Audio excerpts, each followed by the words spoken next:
Shalom bien-aimés dans le Seigneur, que le Seigneur vous bénisse abondamment. Ici, c'est l'apôtre Hervé Razoumin, votre serviteur. Alors, nous sommes toujours dans notre série intitulée « L'ignorance de ceci vous coûtera cher ». Nous avons déjà développé sur le thème le péché, nous avons vu l'accusation qui sont des armes que l'ennemi utilise. Alors, aujourd'hui, nous allons voir l'arme que j'appelle les forteresses spirituelles. Alors, une des choses que l'ennemi utilise et qui constitue véritablement un danger pour l'Église, c'est les forteresses. C'est les forteresses. Et la force de cette arme réside dans la manière dont le diable réussit à cacher ces forteresses-là, que ce soit dans l'Église, que ce soit dans la vie des chrétiens. Une forteresse, c'est un état d'esprit, de désespoir, qui pousse des fois le chrétien, ou bien pousse toute une communauté, à accepter comme vraie une situation qu'ils savent réellement qu'elle est contraire à la volonté du Seigneur.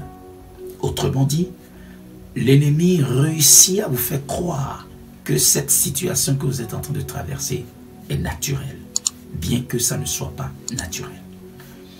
Alors rapidement, comment il réussit à le faire, ou du moins, quelles sont les caractéristiques d'une forteresse? La première chose que vous devez savoir, les forteresses sont bâties dans notre esprit. C'est bâti dans l'esprit. Alors quand vous prenez l'exemple de l'église de Laodicée dans Apocalypse chapitre 3, vous allez voir que l'une des choses que le Seigneur reprochait à cette église, c'est qu'ils pensaient qu'ils étaient riches. Mais le Seigneur les voyait comme des pauvres. C'est qu'ils pensaient qu'ils étaient habillés, mais Dieu voyait qu'ils étaient nus. Alors, ça commence dans notre esprit. La deuxième chose, la deuxième partie, ou de deuxième caractéristique plutôt, c'est que les forteresses sont une bonne pensée. Très souvent, vous avez de très bonnes pensées, mais qui n'ont rien à voir avec la volonté du Seigneur. Je prends l'exemple de prière. Jésus dit, je vais mourir, et 3 jours après, je ressusciterai. Mais Pierre lui dit non, ça n'arrivera pas. Vous pouvez lire ça dans le livre de Matthieu, chapitre 16. Et quand il a dit, Jésus l'a repris, il dit, arrière de moi, Satan. Le même Pierre qui vient de parler sous inspiration se présente avec une bonne pensée qui n'a rien à voir avec la volonté du Seigneur. Et vous allez voir dans l'église beaucoup de personnes de bonnes pensées, mais ne sont pas dans la volonté du Seigneur. Et c'est la cause de beaucoup de divisions. C'est la cause de beaucoup de mariages brisés. Vous écoutez l'homme, il a raison. Vous écoutez la femme, elle a raison.